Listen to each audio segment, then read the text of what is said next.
Radhe Radhe everyone. जय श्री कृष्णा, श्री शिवाय नमस्तुभ्यम। दोस्तों, आज इस वीडियो में हम लोग देखेंगे कि ग्रहण के दूसरे दिन हमें कैसे अपने घर की सफाई और पूजा पाठ करना चाहिए।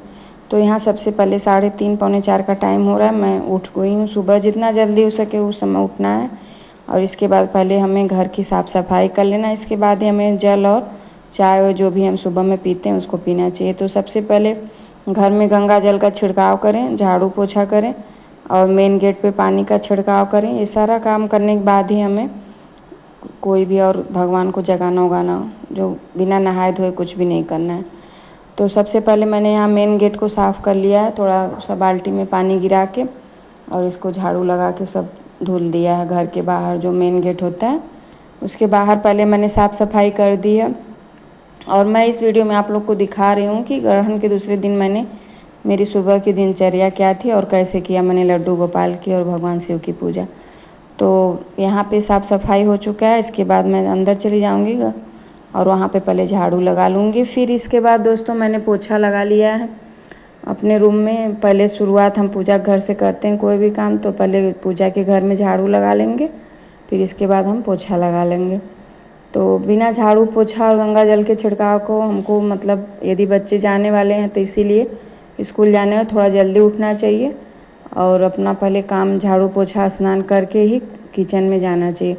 तो रात्रि में सारे बर्तन मैंने साफ़ कर लिए हैं, क्योंकि ग्रहण लगा रहता है तो हमें बर्तन भी जूठा नहीं सिंक में रखना चाहिए। तो यहाँ पे सारा काम रात में ही निपटा ली हूँ और सुबह पहले उठते ही सफाई की हूँ। सबसे पहले मैं मेन गेट देखें खोल के गई हूँ बाहर और इसके बाद भगवान शिव का बगल में मंदिर है तो मैंने पहले वहाँ पे भगवान के शिखर का दर्शन किया है।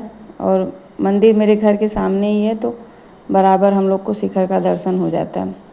तो यहाँ पे फिर इसके बाद मैं स्नान करके आ गई हूँ।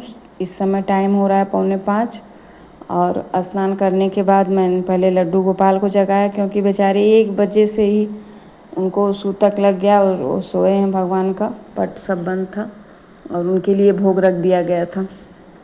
तो यहाँ पे उनको जगा के पहले पानी पिला लेंगे।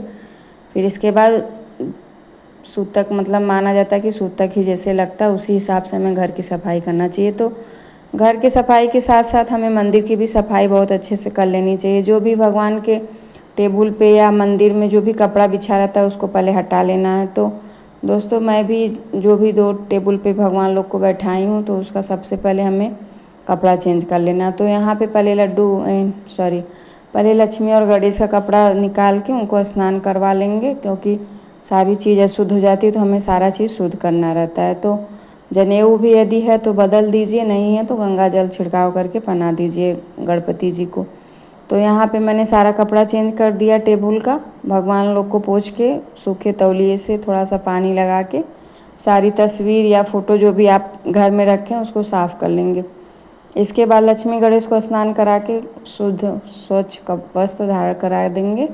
इसके बाद आती है हमारे लड्डू गोपाल की स्नान की बारी। तो यहाँ पे मैंने इतना सुबह सारा चीज़ नहीं हो पाया, हल्का सा दूध से ही स्नान करा दी हूँ। तो दूध में थोड़ा सा चीनी मिला के भगवान को स्नान करा दी हूँ। इसके बाद फिर अच्छे से उनको इत्र की मालिश कर दी हूँ। तो स्नान के बाद भगवान को सभी लोग करते हैं ये काम, किसी को बताने की ज़रूरत नहीं है।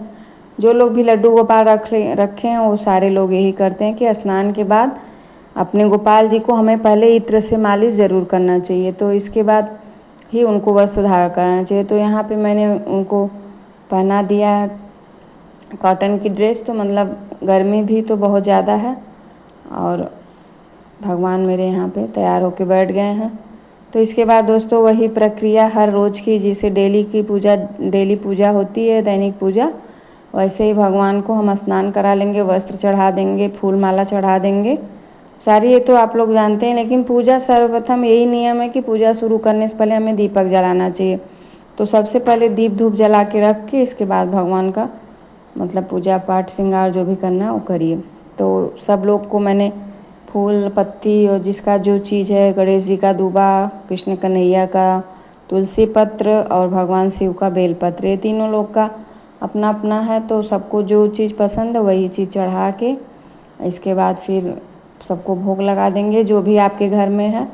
उसको लगाइए प्रेम पूर्वक। भगवान भाव के भूखे हैं, आपके कोई भी धन दौलत और मिठाई या रसगुल्ला ये सब किसी चीज़ के लिए नहीं, वो बस आपका भाव देखते हैं कि आप किस भाव से हमारे भगवान जी की सेवा कर रहे हैं। तो यहाँ पे जो था भोग लगा दिए हैं थोड़ा सा। इसके बाद दोस्तों जो भी आप पढ़ते हैं, जैसे रामायण पढ़ते हैं या सुंदरकांड पढ़ते हैं या भागवत पढ़ते हैं या फिर मतलब कि गोपाल सहस्त्र नाम पढ़ते